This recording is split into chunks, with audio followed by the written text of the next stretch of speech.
I'm going to violate the first rule of public speaking right now, which is never to start out a talk by telling everybody that you're a horrible public speaker. And also, like Red Beckman said yesterday, I don't have the energy to tell jokes to start things off because, number one, I'm not a very funny guy. And number two, I always run out of time anyway because I have a lot to say, especially to a group like this, and especially on this occasion, because it may well be the last time that I appear in person to talk on this subject. Since this is probably the last time I speak, I'm going to tell you how I got into all this. You may notice that I'm reading my little talk here today. I'll get warmed up and cast this aside in a little while, but I don't like public speaking. This author, video producer gig is just not my cup of tea. And I do wish that God had not made it so that I had to be the watchman on the wall for this information, but that's just the way it went down. And so I've got to be the one to do it, and I'm pretty inept at it. That's why I like writing and being on a video and reading a script instead of having to be under the pressure of being live in person. So please forgive me. I've been around a long time on this conspiracy trail since I wrote my first book, New World Order, The Ancient Plan of Secret Societies, which was the first New World Order book. And according to Amazon.com, it's been cited subsequently in 28 other books. I've done over 1,000 radio and TV interviews and about 100 of these public speaking gigs, and it doesn't get any easier. Now to outline where I'm going with this, I'm going to read from this paper for about another 10 minutes. And then I'm going to play some of my favorite segments from the Money Masters video and provide commentary. Some of it may be humorous. Beware.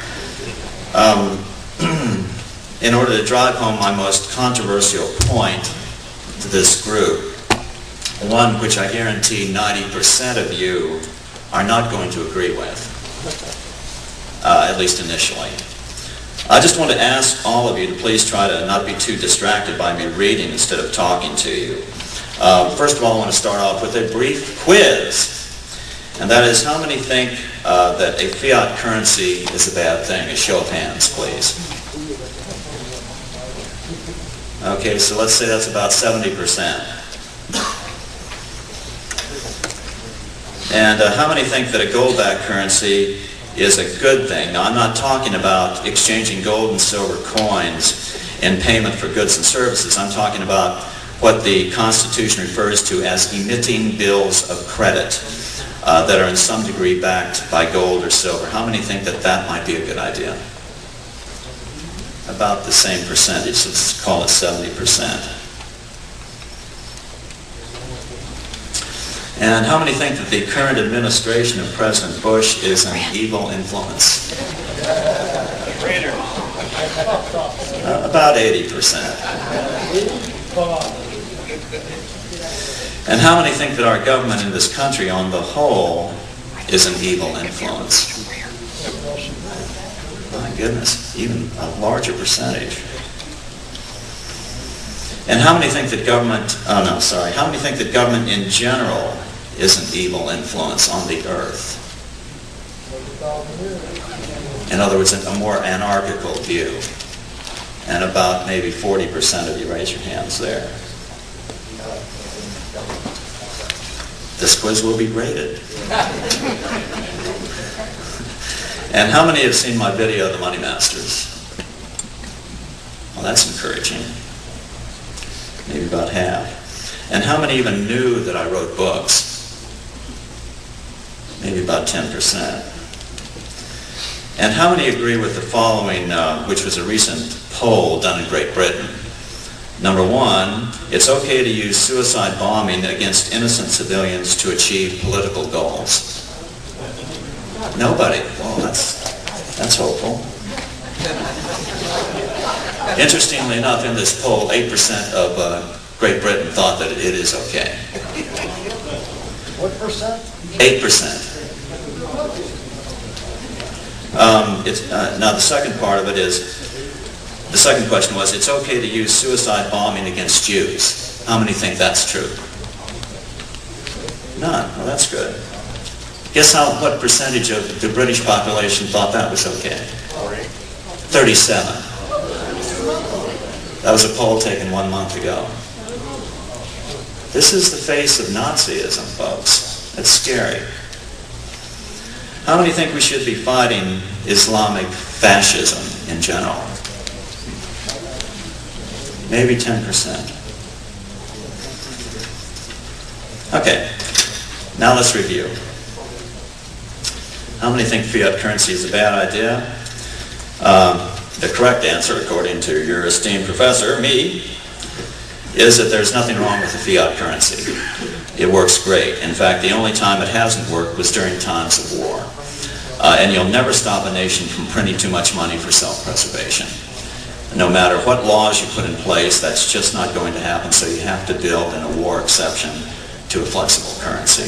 My two basic monetary reform points today that if I get nothing else across, I'd like to get across, are: one, gold is not the solution.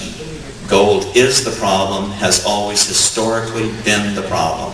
Why would you possibly want to put your monetary system through a constraining neck of a rare commodity, any commodity at all, but worst of all, a rare commodity? I can use that as an example. Let's see if I can pick someone I can't embarrass. This gentleman here in the green check shirt. It would be like making the basis of money the hairs on his head. In other words, if you wanted to pay your taxes, anything, the thing that makes money is that it is declared good for the payment of taxes. So if you had to have a hair on his head to pay your taxes or to buy anything, that would be pretty good for him, wouldn't it?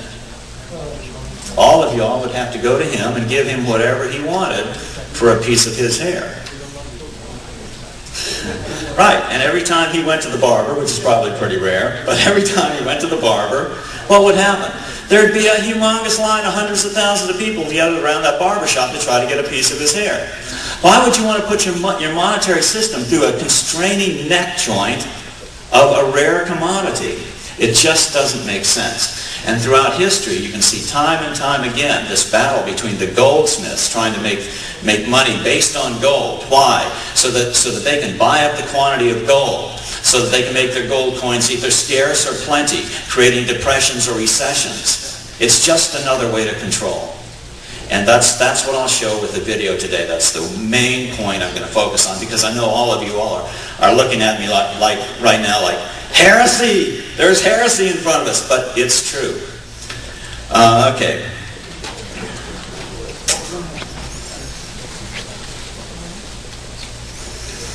As far as the President Bush being an evil influence, I don't think he is.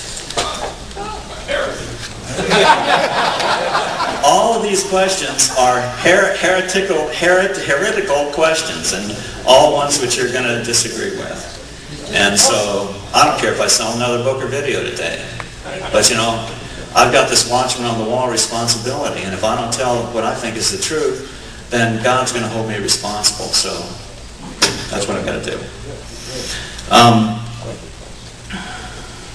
As far as government in this country being on the whole an evil influence, I think that's nonsense. This is the freest government in the history of the world. Don't throw out the baby with the bathwater. If this place is so bad, why does everybody in the world try to get here?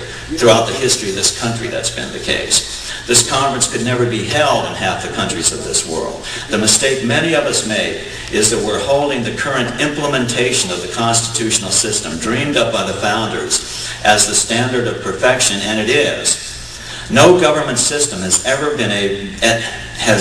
been or ever will be devised that is so perfect. And you're absolutely right to scream from the rooftops that we're not following this perfect system. But please, let's never forget, and let's preface our every criticism with the fact that still this is the freest nation ever created on God's green earth.